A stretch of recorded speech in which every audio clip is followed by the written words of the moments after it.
Waalaikumsalam. Selamat siang teman-teman. Terima kasih sudah menunggu. Mohon maaf harus bergeser dari rencana kita kongres jam 12. Jadi sekarang jam 2. Terima kasih sudah menunggu. Jadi hari ini kami akan paparkan kajian KPK tentang program Kartu Prakerja.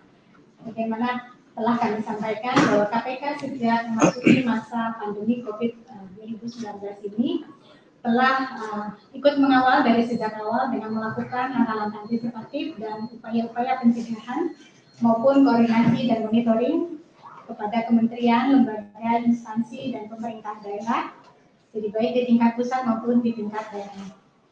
Salah satu pertimbangannya adalah karena pemerintah telah mengalokasikan anggaran yang sangat besar, jadi KPK ingin memberikan kontribusi dalam konteks pencegahan korupsi, mengawal dari sejak awal. Nah, salah satu anggaran yang cukup besar yang dianggarkan oleh pemerintah adalah terkait dengan penyelenggaraan jaring pengaman sosial atau social safety net, yang salah satunya adalah bentuk penyaluran bantuan sosial atau bansos. Hari ini Kartu Prakerja sebagai salah satu bentuk bansos yang diberikan oleh pemerintah untuk mengatasi atau membantu masyarakat yang terdampak COVID-19. Kami akan paparkan kajian tersebut sebagai salah satu bentuk bansos. Sudah hadir bersama kita Pak Alexander Marwata dan Deputi Presiden Paparan Lingkungan. Kita akan minta Pak Alex untuk bisa menyampaikan paparan KPK lebih dulu. Silakan Pak Alex. Oke. Selamat siang teman-teman wartawan. Saya akan sampaikan saja terkait hasil kajian Kartu Prakerja yang dilakukan oleh KPK. Bahwa pada prinsipnya Komisi Pemberantasan Korupsi mendukung upaya-upaya pemerintah dalam melakukan percepatan penanganan pandemi COVID-19 di tingkat pusat yang menelan biaya 700 triliun dan di tingkat daerah itu ada alokasi anggaran sebesar 72 triliun. Program perlindungan sosial 203,9 triliun terdiri dari bansos, kartu prakerja, dan lain-lain. Program Kartu Prakerja disusun untuk kondisi normal sesuai Perpres nomor 36 tahun 2020. Namun dalam situasi pandemi COVID-19, program ini semi bantuan sosial. Anggaran yang dialokasikan sebesar 20 triliun dengan target peserta 5,6 juta orang. Komposisi nilai total insentif pasca pelatihan yaitu sebesar 2.400.000 per orang. Dan insentif survei kepekerjaan sebesar 150.000 per orang. Lebih besar dari nilai bantuan pelatihannya itu sendiri, yaitu sebesar 1 juta per orang. KPK telah menyelesaikan kajian program Kartu Prakerja sebagai bagian dari pelaksanaan tugas monitor. KPK menemukan sejumlah permasalahan dalam 4 aspek terkait tata laksana sehingga pemerintah perlu melakukan perbaikan dalam implementasi program, yaitu terkait yang pertama proses pendaftaran. Kementerian Tenaga Kerja dan BPJS Ketenagakerjaan telah mengkompilasi data pekerja yang terkena PHK dan sudah dipadankan dengan NIK-nya berjumlah 1,7 juta pekerja terdampak atau whitelist. Faktanya hanya sebagian kecil dari whitelist ini yang sejumlah 1,7 juta orang tadi yang mendaftar secara daring, yaitu hanya 143.000 orang. Sedangkan sebagian besar peserta yang mendaftar untuk 3 gelombang, yaitu sebesar 9,4 juta pendaftar, bukanlah target yang disasar oleh program ini. Penggunaan fitur face recognition untuk kepentingan pengenalan peserta dengan anggaran 30,8 miliar rupiah tidak efisien. Penggunaan NIK dan keanggotaan BP Jamsostek sudah memadai. Selanjutnya terkait dengan kemitraan dengan platform digital.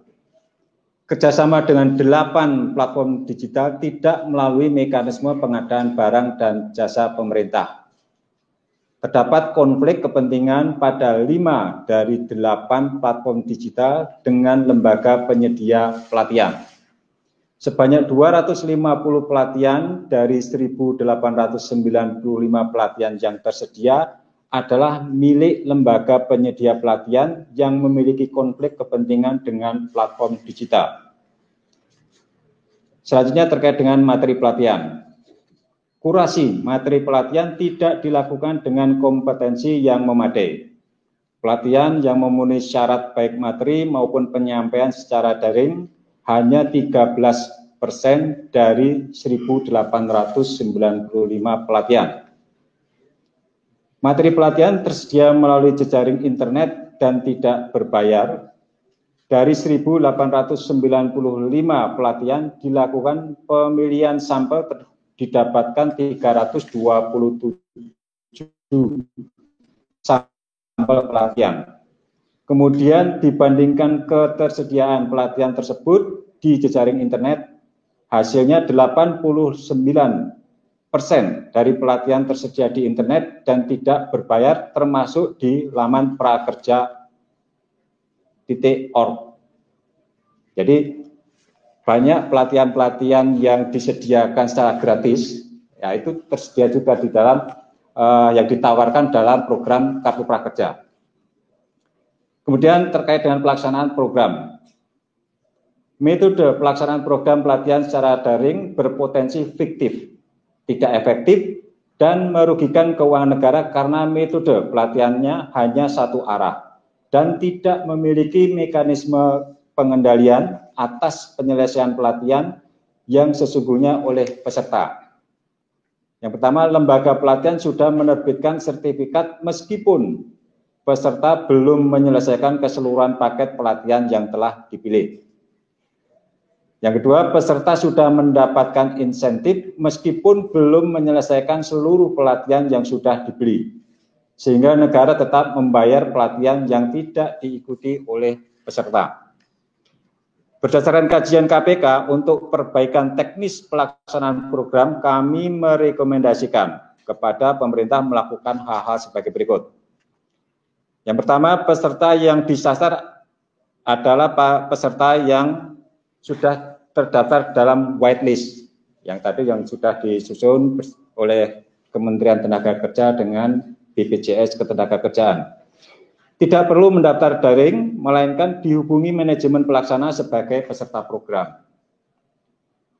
Yang kedua, penggunaan NIK sebagai identifikasi peserta sudah memadai. Tidak perlu dilakukan penggunaan fitur lain yang mengakibatkan penambahan biaya.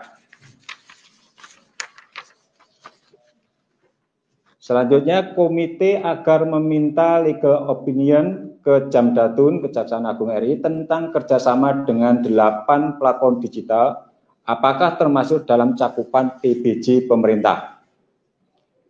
Yang keempat, platform digital tidak boleh memiliki konflik kepentingan dengan lembaga penyedia pelatihan.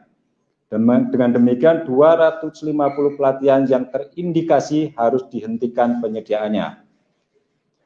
Yang kelima, kurasi materi pelatihan dan kelayakannya untuk menentukan apakah dilakukan secara daring agar melibatkan pihak-pihak yang kompeten dalam area pelatihan serta dituangkan dalam bentuk petunjuk teknis. Misalnya, apakah pelatihan bengkel sepeda motor itu bisa dilakukan secara daring atau tidak? Rasa-rasanya kalau pelatihan bengkel sepeda motor kan harus tatap muka, praktek langsung, tidak bisa dilakukan dengan daring. Nah, hal seperti itu yang harus dikaji oleh pemerintah. Materi pelatihan yang teridentifikasi sebagai pelatihan yang gratis melalui jejaring internet harus dikeluarkan dari daftar pelatihan yang disediakan LPP. Pelatihan pembuatan pempek misalnya, itu bisa dengan mudah ditemukan di YouTube. Harus dikeluarkan kalau ada ditawarkan dalam program pelatihan prakerja ini. Pelaksanaan pelatihan daring harus memiliki mekanisme pengendalian agar tidak fiktif. Misalnya pelatihan harus interaktif sehingga bisa menjamin peserta yang mengikuti pelatihan mengikuti keseluruhan paket.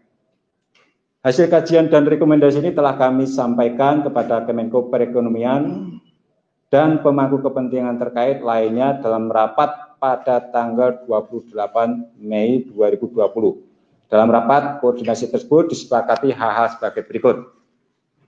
Pertama, melakukan perbaikan tata kelola program Kartu Prakerja berdasarkan rekomendasi dan masukan dari peserta rapat koordinasi. Yang kedua, menunda pelaksanaan batch yang keempat sampai dengan dilaksanakan perbaikan tata kelola program Kartu Prakerja. Yang ketiga, membentuk tim teknis yang terdiri dari berbagai kementerian lembaga untuk perbaikan tata kelola program Kartu Prakerja. Dan yang keempat, meminta terkait pelaksanaan program Kartu Prakerja.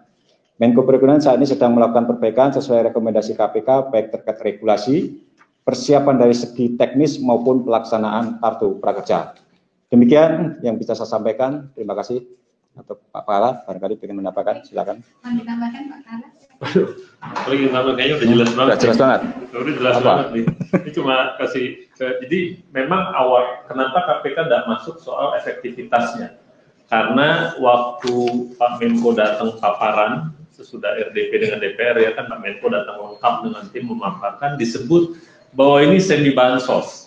Jadi bergeser dari besarnya insentif tadinya insentifnya cuma sejuta lantas 2,5-nya materi pelatihan karena diarahkan semi bansos jadi berubah. Jadi kita bilang ya sudah buat apa ditanya lagi nih efektif apa enggak. Apalagi kalau ada cerita ini ditampung ke dunia kerja apa enggak gitu itu lebih jauh lagi. Jadi kita lebih fokus pada yang sejutanya gitu ya. Dan ini yang pertama soal whitelist. Jadi sebenarnya Kemenaker, BPJS, TK dan asosiasi udah nyetor nama. Ada sekitar 1,7 se-Indonesia. Nah kita bilang kalau udah ada kenapa juga dibuka daring gitu. Memang lebih transparan dan lebih inklusif se-Indonesia bisa daftar segala macam sampai 9 juta. Tapi kan ongkos belinya setengah mati, belum tentu juga yang benar. Yang di BPJS TK lah contohnya. Kita bilang itu orang yang berhenti mengiur, pasti di PHK. Datangin suruh ikut pelatihan ini, udah pasti itu targetnya itu, gitu ya.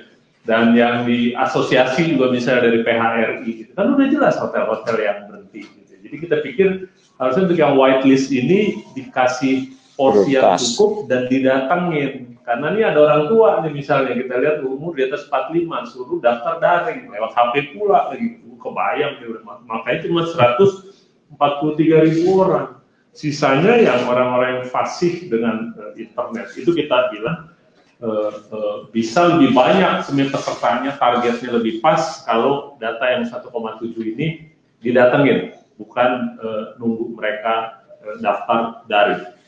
Lantas yang untuk mastiin yang daftar benar, mereka mengajukan face recognition yang sekarang cuma dipakai BIN sama Polri. Jadi kita bilang kelebihan face recognition buat apa? Buat mastiin bahwa ini orang benar gitu. Ya kalau NIK-nya diverifikasi ke Dukcapil keluar itu udah pasti benar tuh. Oh enggak Pak, ada NIK ganda. Enggak ada NIK ganda. Kalau keluarnya dari Pak Zudan itu hanya satu pasti NIK. Karena fingerprintnya satu, retinanya satu. Dan mereka menganggarkan sekitar 30 miliar dan kita sarankan enggak usah face recognition gitu. NIK aja asal diverifikasi sama Pak Zudan dari Dukcapil udah pasti benar. Itu lantas yang PBJ atau tidak itu tim nanya 5 orang 5 pendapat. Itu kita bilang kalau lihat tugas dan fungsinya ini tugasnya Jamdatun. Jadi kita bilang PBJ atau enggak kita nggak usah tafsir-menafsir, tugas dan fungsinya Jamdatun, tanya aja Jamdatun, suruh mereka keluar legal opinion. Nah yang satu lagi soal platform yang memiliki LPP. Jadi kan LPP ini ngusulin ke platform. Saya punya pendidikan ini. Platform nanti mengkurasi bersama dengan PMO. Ini yang kita soroti karena skill akademik platformnya. Pintaria sekolahmu mau belajar apa, Pijar Mahir. LPP-nya juga Ruang Guru, Haruka Edu sekolahmu mau belajar apa, Pijar Mahir. Jadi ada 250 itu diusulkan ke platform, ya logikanya kalau dia terafiliasi atau satu PT, kan ada PT-nya, PT Ruang Raya Indonesia, dia punya skill akademi Ruang Guru gitu, dia pasti di oke 250. Kita bilang kurasi model begini ini lemah, karena pengusul dengan yang menetapkan ini ininya sama. Gitu. Jadi Ruang Guru itu ada 277 pelatihan gitu ya. 117-nya diadakan oleh Skill Academy by Ruang Guru. Jadi 277 dia 117. Kita jumlah yang paling besar itu lantas Pintaria dari 199 pelatihan, 69 itu diusulkan sama Haruka Edu. Itu satu PT dia. Lantas sekolahmu punya 210, 25 LPP-nya sekolahmu.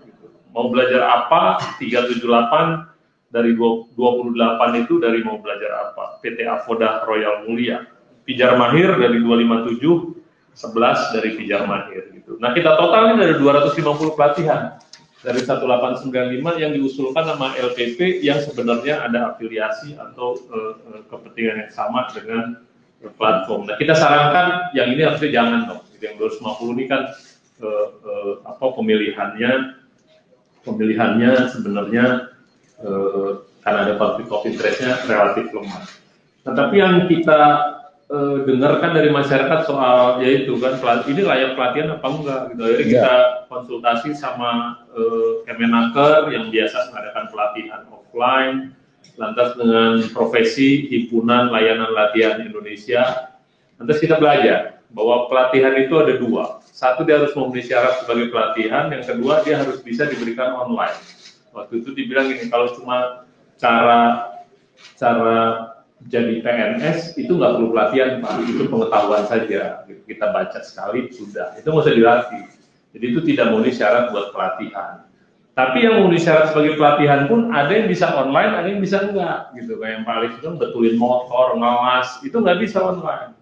Susah dia. Jadi kita saring itu semua, mana yang bisa masuk kategori pelatihan, mana yang bisa diberikan online, dan dia harus sama. Jadi ya, bisa kategori pelatihan, bisa online. Nah, kita lihat dari 1800